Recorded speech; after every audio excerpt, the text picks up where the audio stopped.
السلام علیکم. شهید د غنی خان یو نظم دی، صفحه نمبر 380. لټون: ای شهیدا، ای عشقا، ای بچیه د منصور، په خندا جانان للاړې ډوب دریاب کې شوې د نور.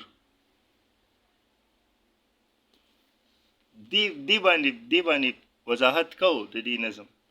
اول شهید لږ ډسکس کو کنه، مرګري بیا خپل رائے هم پیش کی.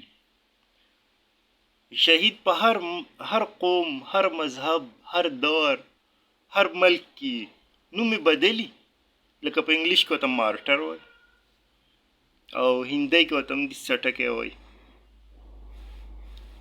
هندوان هم شهید دي. د دې څه وجه ده؟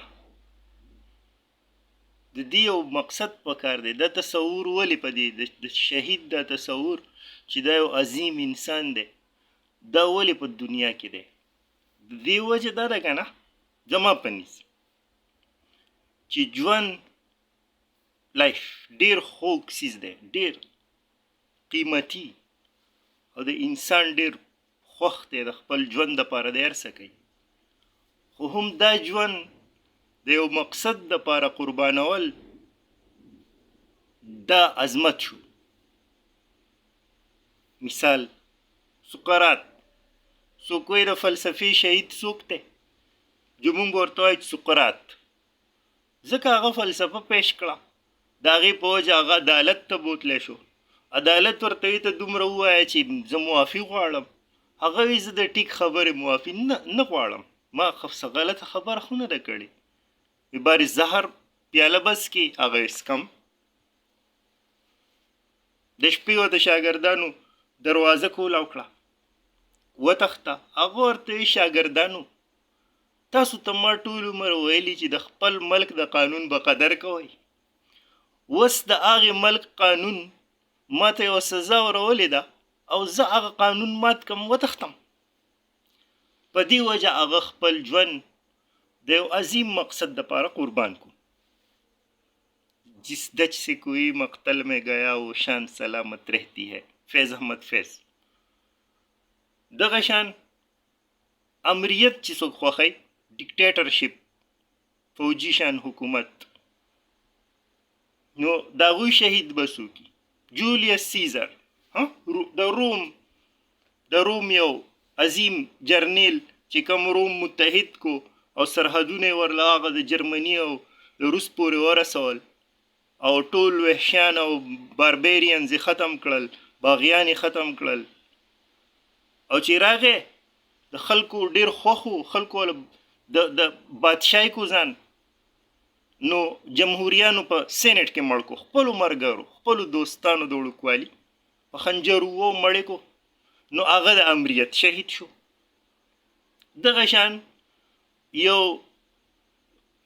د هندوان هم شهید دي، هغو ته څه نوم وایي، په جنګ کې مړ شي په سرحد جویده شهید شو. دغه شان مونږ له اسلام هم د شهید یو آیډیا را کړې ده، یو نظریه را کړې ده چې شهید څه، هغه مونږ ټول مسلمانانو ته معلومه ده، خو په هغې کې بنیادي پوینټس دا دي چې یو د الله رب العزت دپاره ځان قربان کی، نو دا شهید شو. لکه مثال بوالو، ابو جهل راغلی دی، لښکر یې راوستی دی، اسلام ختمی، د الله رسول صلی الله علیه وسلم پسې تور راغستې ده. حمزه رضی الله عنه د هغه سره جنګ دی، حمزه رضی الله عنه په هغې کې وفات شو. حمزه رضی الله عنه خیر بیا په احد کې وفات شو مثال، نو دا شهید شو. ولی د الله دپاره یې ځان قربان کو. اسلام مونږ له د شهادت دا تصور را کړی دی. دویم تصور یې څه را کړی؟ یو بنده د ظالم خلاف جنګیږي او دی مسلمان ني، دا مسلمان پکې شرط دي، نو دی شهید دی. دغه شان یو انسان د خپل ملک د سرحد دپاره د حفاظت دپاره جنګیږي، دی وفات شي، دی شهید دی. اوس په دې نظم کې مونږ ګورو چې غني خان شهید ته آیا په کم نظر باندې ګوري. اے شهیدا اے اشقا اے بچیه د منصور، په خندا جانان لاړې ډوب دریاب کې شوې د نور. د منصور بچی ورته ووی. د دې دا مطلب شو چې د غني خان د مخې هم ډېر شهادتونه شوي دي که نه، لکه غني خان چې به د 15 کالو نو هلته په حجرو کې او په هغې کې به خلکو ذکر کړی چې په جلیانوالا باغ کې څومره خلک شهیدان کړی شو، یا د انګریزانو په حکومت کې به نور څومره شهادتونه د غني خان د مخې شوي که نه. بیا وروستو روس افغان جنګ هم د دوی د مخې شوی. نو الله علیم دی چې دا یو فرد د دوی د وړاندې شهید شوی په هغه پسې لیکلی که نه دا خپل یو تصور د شهید په باره کې پیش کړی دی. خو دا اوس مونږ وایو نو د منصور بچی ورته ووی. نو اوس منصور دا خبره به واضحه کړو.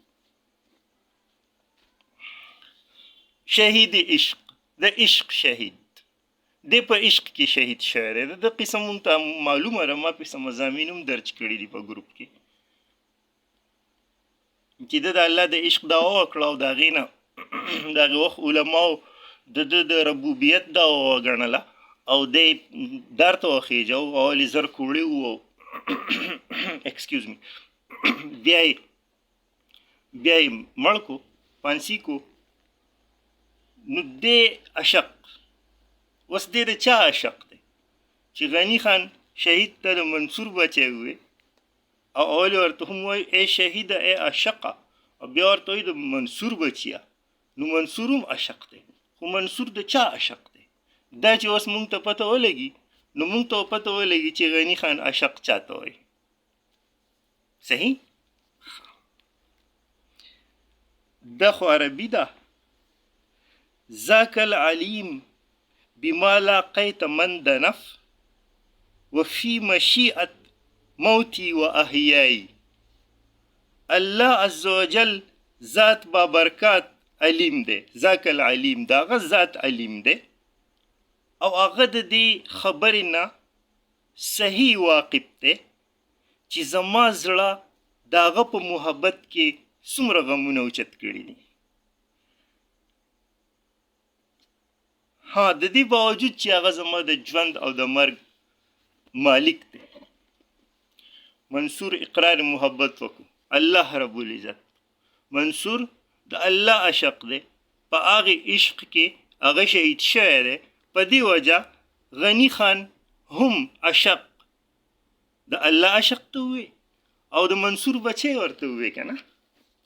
نو دا ثبوت شو. په خندا جانان لاړې ډوب دریاب کې شوې د نور. نو جانان څوک شو؟ الله شو. نور هغه نور دی. خو مونږ ته هم پته ده، مونږ ته الله پاک او په قرآن کې او رسول الله صلی الله علیه وسلم فرمایلي چې الله پاک نور دی. نو غني خان وایي چې ته لاړې د هغه سره شامل شوې په خندا باندې.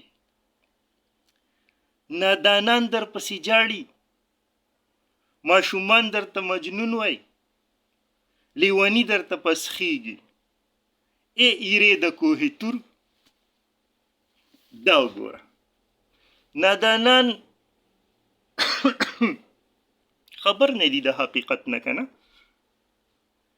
هغوی ته څه پته ده چې دی تړی هلته د نور په دریاب کې ډوب شوی دی، نو ځکه هغوی جاړي. نادانه دي، نه دي پوه. هغه د نور او د نور د دریاب او په هغې خبرو هغه څه پوهېږي. هغه نادانه دي، په دې وجه هغوی جاړي. او ماشومان ورته ځکه مجنون وایي چې ماشومان د جنګ او غیمې او د دې څیزونو نه یېرېږي که نه.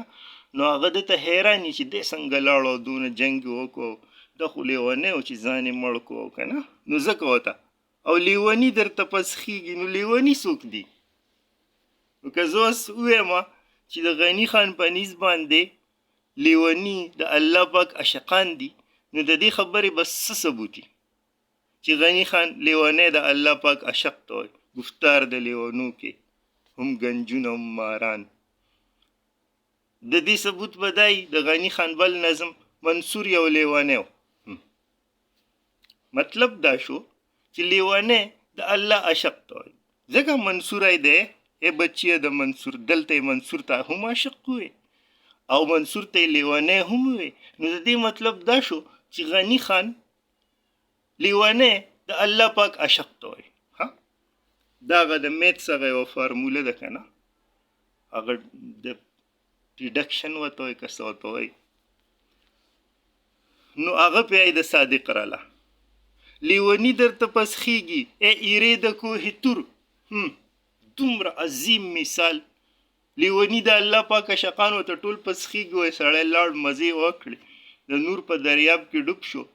ایرې د کوهي تور. نو کوهي تور هم قرباني ورکړې وه که نه.